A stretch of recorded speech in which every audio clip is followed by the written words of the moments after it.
An update on the WWE walkout of Sasha Banks and Naomi, plus Riddle gives an update on Randy Orton's future after RK Bro lost the Unified Tag Team Championships. Plus, speaking of the Tag Team Championships, we have an update as to the decision to make the Usos the undisputed WWE Tag Team Champions. All this and more in today's WWE News.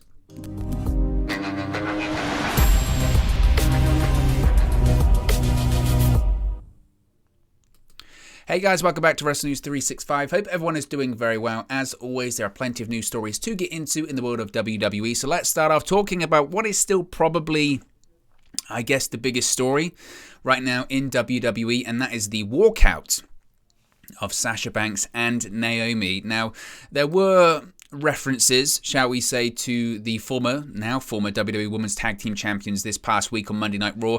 I've seen a lot of people criticizing Corey Graves for what he said this week and last week, but it's really important to always remember, whilst Corey Graves is saying the words, he is saying the words that are actually coming out of Vince McMahon's mouth and mind. He's basically being Vince McMahon's mouthpiece, and any and all commentators or announcers, whatever you want to call them, are just mouthpieces of Vince McMahon. Vince McMahon, of course, used to be a commentator, and I don't know if he probably still would be, but considering his age and his effectiveness, he believes is more being backstage in the gorilla position. But when any commentator says anything, it's because Vince McMahon 9 times out of 10 has told them to say so. In fact, you can tell specifically when Vince McMahon is talking during commentary because of the words and the specific lines that they use, and that was the case this past Monday with Sasha Banks and Naomi, that line that was used by Corey Graves. So if you're not familiar of what I'm talking about here, WWE once again acknowledged Sasha Banks, not in the way that Roman Reigns is acknowledged.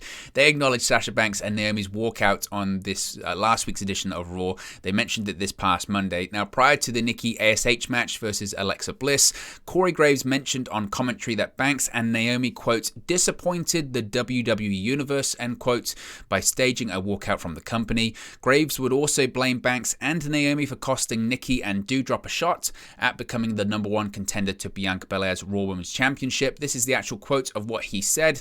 Quote, last week, the then Women's Tag Team Champions Sasha and Naomi would leave during the broadcast of Monday Night Raw, walk out of the arena during the show, and Nikki, ASH, and Doudrop were actually scheduled to be part of the six-pack challenge main event. Sasha Banks and Naomi would relinquish their championships and disappointed the WWE Universe in the process. Now, Graves did talk about the backlash he received after doing the quotes last week. He mentioned this on his podcast. He said the following quotes: there's speculation and rumors all over the place. I was on the air when it went down. I only know the information that was provided to me.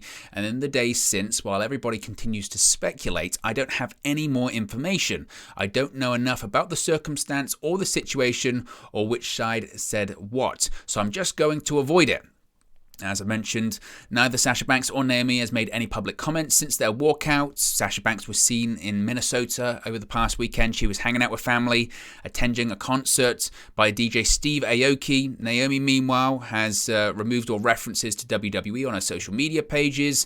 Fightful, Sean Rossap has reported there's no resolution, shall we say, on the horizon to this issue. And of course, as I mentioned before, reportedly, they're not even being pitched for anything creative at the moment. Their Facebook accounts have been removed, or pages, shall we say, have been removed. Their Twitter accounts are slightly different because they're usually managed by the WWE stars themselves. Of course, their merchandise has been removed from WWEshop.com. And a report by Fightful Select, Sean Ross Sapp, does reiterate that this is not an indication that Banks or Naomi are going to be released by WWE. The decision to pull their merch was part of the indefinite suspension that was announced this past Friday on SmackDown. So I guess the update when it comes to Banks and Naomi is that there really isn't any new update. WWE continues to share their version of events, and I would always caution anyone, whenever you hear WWE's version of anything, chances are that's not completely accurate. And that's not a slant against WWE, that must be said. That's just life. If you've got an incident that happens between two people, chances are each person probably has this. The cliche is there's two sides to every story, and it's true. And the truth usually lies somewhere in between. There's perceptions of stories, there's what actually happened. I'm sure if and when Sasha Banks and Naomi do speak on the matter, they've probably got a slightly different version of events than what WWE is claiming. There's even a point of contention as to when they actually left the building. WWE is saying it's during the broadcast. Other reports are saying it was way before the broadcast. So who knows what to believe at this point?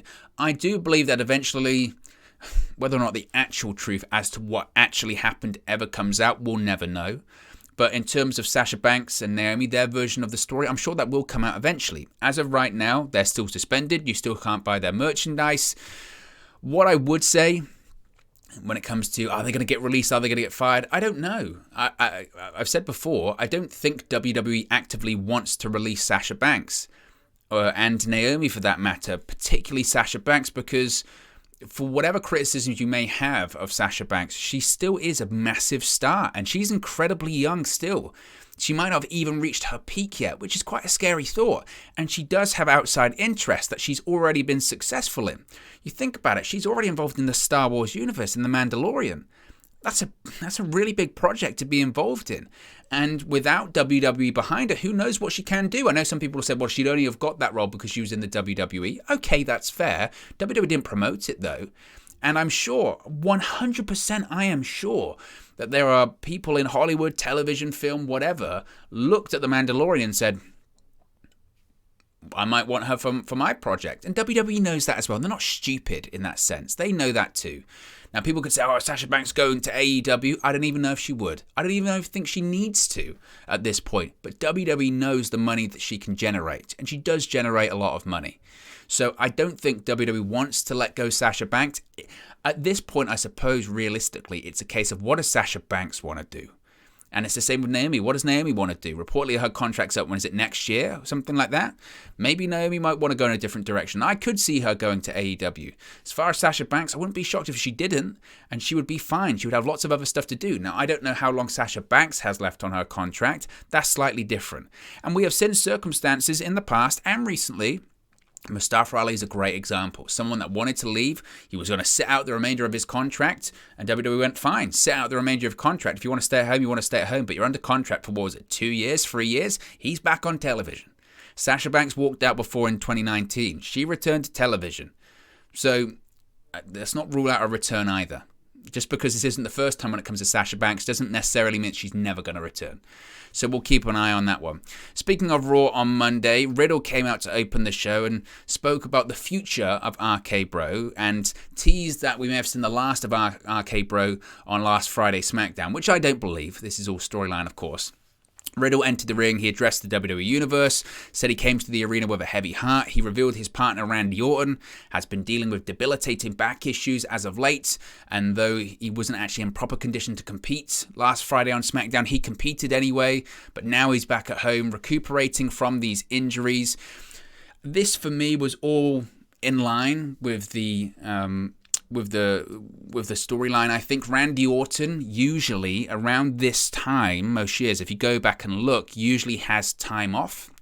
He's a guy with a ton of tenure in WWE, usually has some time off.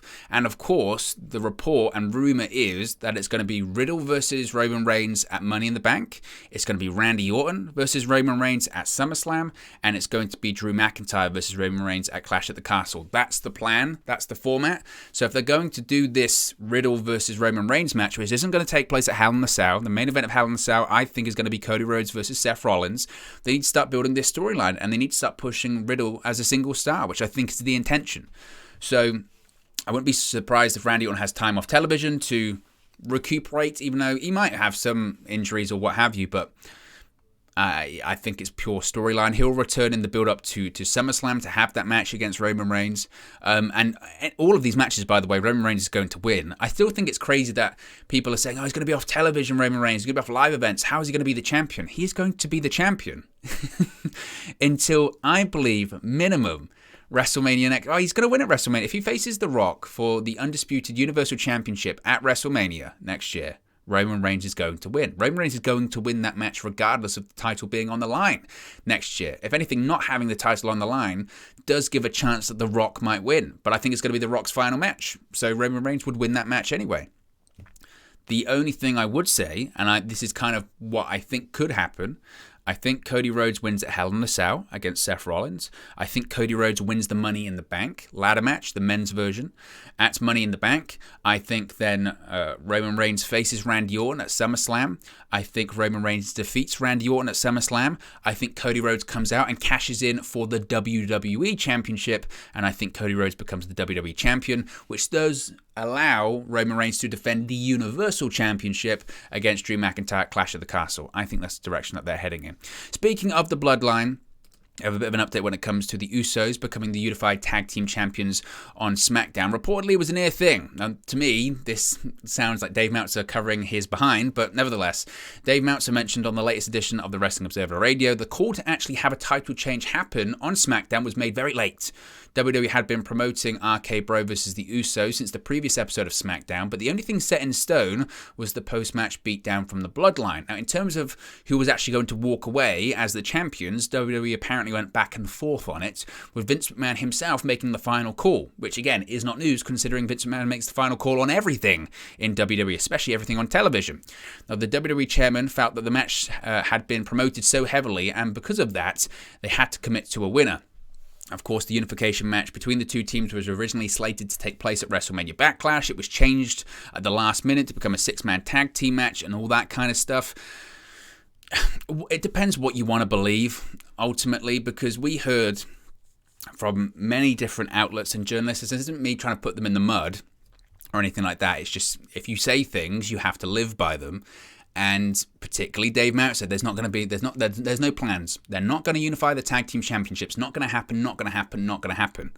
Then it happens, and it's, well, they changed their mind at the last minute. Or maybe you got it wrong. And it's fine to say I got it wrong. It's always just this justification of, no, they changed their mind. And look, that might be accurate. Maybe they did change their mind. But maybe this was always the plan. And it's always important to continually point that kind of stuff out. Nevertheless, guys, be sure to smash a like on the like button. Be sure to subscribe, bottom right-hand corner. And I'll speak to you again very, very soon.